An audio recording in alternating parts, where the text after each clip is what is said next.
Hello tout le monde, j'espère que vous allez bien. Aujourd'hui, je vous retrouve dans une nouvelle vidéo dans laquelle je vais reproduire un maquillage de Marion Caméléon. Donc je vous le mettrai ici, c'est un maquillage qu'elle a réalisé aux alentours de Noël, il me semble. Et donc c'est un maquillage fait avec la palette Retro Glam de chez Natasha Denona. Il s'agit de cette palette, donc je pense que vous l'avez vu beaucoup passer. La Retro Glam comme ceci, très beau packaging, donc dans des teintes de vert et de rose. Donc je la trouve très belle, je l'ai déjà utilisée, mais je ne l'ai jamais utilisée pour les verts. Et le maquillage de Marion Caméléon, comme vous le voyez, il est dans ces tons verts de cette palette. Donc j'avais bien envie de tester son look avec cette palette. Au niveau de cette palette, je la trouve très bien, elle est très belle. Voilà, les mats sont bien pigmentés, c'est du Natasha Denona, c'est sa qualité classique.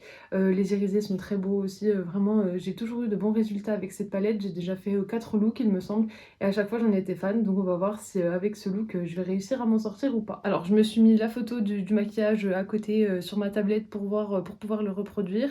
Tout d'abord je pense qu'elle est venue mettre la teinte Fringe parce qu'elle n'a pas fait de tuto. Donc je vais prendre un gros pinceau et je vais venir prendre la teinte Fringe, qui est ce joli vert. Et je vais le mettre un peu... Ah oui, c'est très pigmenté. Et je vais le mettre un peu sur toute la partie extérieure. Au niveau de la base, comme d'habitude, j'ai la base de Anastasia Beverly Hills. Ça ne change pas. Je vois qu'elle en a en rat-il, donc je vais venir le faire maintenant. C'est un vert pâle, mais qui est très pigmenté, comme vous le voyez. Je vais venir prendre un pinceau propre, il est taché celui-là, et je vais venir estomper. Donc, comme d'habitude, ça s'estompe très bien, il n'y a pas de problème. Voilà, j'aime beaucoup moi la qualité Natasha Denona. Ensuite, je pense qu'elle est venue foncer avec la teinte Sage, qui est juste ici, qui a un vert, mais peut-être à peine plus bleu. Ensuite, je pense qu'elle a un peu foncé tout le fard précédent, donc je vais venir le foncer. C'est un très beau vert aussi, je trouve très beau cette teinte. D'ailleurs je pense qu'elle a plus mis de la teinte sage, elle a dû mettre à peine la fringe mais beaucoup de teinte sage. Bon, il est pas mal poudreux par contre comme fard, je vois qu'elle en a également encore en ras de cils, donc je vais venir en mettre en ras de cils. Elle a pas beaucoup de fard au niveau de l'arcade là, donc je vais venir estomper au maximum. Ensuite je vois qu'elle a foncé le coin interne, donc j'imagine avec la teinte... quelle teinte elle aurait pu foncer ça? Alors là, je n'ai aucune idée. Peut-être qu'elle a... Ça a pas l'air... Ça a pas l'air mat, mais je pense que je vais venir foncer du coup avec Evergreen pour voir ce que ça donne. Je vais prendre un petit pinceau un peu boule comme ça, et donc je vais prendre la teinte Evergreen. Elle l'a mis donc en coin interne, mais que sur une petite partie. Voilà, et j'ai l'impression que le coin externe est un peu foncé, donc je vais venir reprendre cette teinte aussi pour foncer un peu. Je reprends mon autre pinceau et je viens estomper. Donc voilà à l'étape à laquelle j'en suis. Je pense que j'ai fini avec les mats et je vois que sur le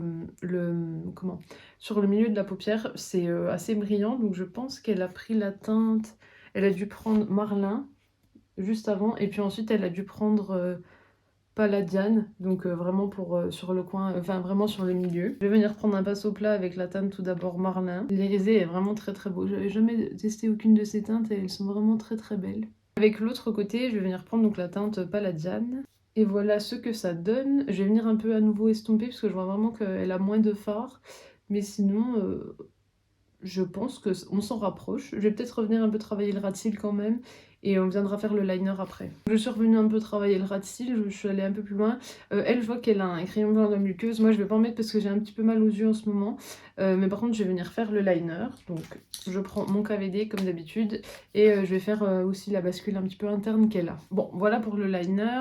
Le coin interne, j'ai toujours du mal à le faire. Moi, j'en fais jamais d'habitude, donc c'est pour ça. Je viens faire le deuxième œil, je mets mon mascara. On viendra conclure donc sur la reproduction de ce maquillage de Marion Caméléon. Bon, revoilà, donc comme je vous disais, je suis venue faire le deuxième œil, j'ai mis du mascara sur les cils du haut et sur les cils du bas. Et est-ce que ça y ressemble? Honnêtement, je trouve pas. Non, franchement, je trouve pas du tout. On dirait même pas les mêmes couleurs en fait, donc je sais pas si c'est parce que elle est plus blanche, donc est-ce que les couleurs ressortent différemment? Mais non, je trouve pas que ça soit une réussite. Non, je suis assez déçue. En plus, moi j'aime pas personnellement le bascule interne. Je trouve pas que ça m'aille, en plus je le fais pas bien, donc non, franchement je suis assez déçue de cette reproduction. On dirait vraiment pas la même palette, on dirait plutôt elle que c'est des teintes bleues, alors que moi ça ressort vraiment vert. Donc je comprends pas. Je suis vraiment déçue.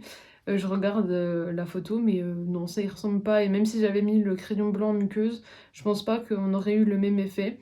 Donc je suis déçue de cette reproduction. En revanche, concernant la palette donc Retro Glam de chez Natasha Denona, je l'aime beaucoup, les mats se travaillent bien. Et donc ça c'est un mat crème à poudre.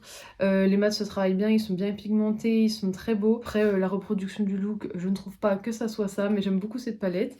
Et j'ai également un autre produit que j'avais eu à Noël mais que j'avais jamais testé. Il s'agit de l'huile pour lèvres de chez Clarins, donc je l'ai jamais testé avec vous en caméra, mais ça fait depuis Noël que je l'ai, donc je l'utilise assez souvent. Donc il s'agit de la teinte raspberry, donc elle sent la framboise. Au niveau de l'applicateur, je pense que vous le connaissez, c'est ce gros embout qui est vraiment bien, voilà. Bon par contre ça enlève beaucoup de produits, on pense qu'il y a beaucoup de produits dans le tube, mais dès qu'on enlève l'embout, ben on en a...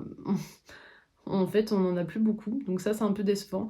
Après, est-ce que je vous la conseille? Bah, elle est très belle, ça fait un joli look sur les lèvres. Après, c'est pas une huile, moi je dirais plus que c'est un gloss plutôt qu'une huile. Après voilà, ça sent bon. Il y a d'autres couleurs aussi, mais je sais pas si ça fait vraiment quelque chose sur les lèvres, les autres couleurs. Mais après, je pense pas que ça vale son prix. Je pense que c'est vraiment trop cher. Sinon, concernant la Natasha Denona, c'est la qualité habituelle. Moi, je vous la conseille. Si vous aimez l'harmonie, bah foncez. Après, maintenant, elle est très chère. Elles sont passées à 75 € les mid palettes comme ça, donc je trouve ça très cher.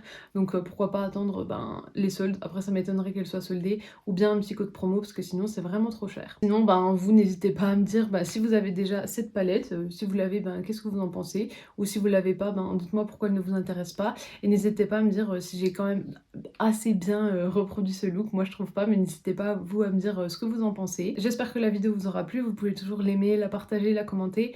Et bien sûr, pensez donc à vous abonner à mon TikTok et à ma chaîne YouTube parce que ça me fera toujours plaisir.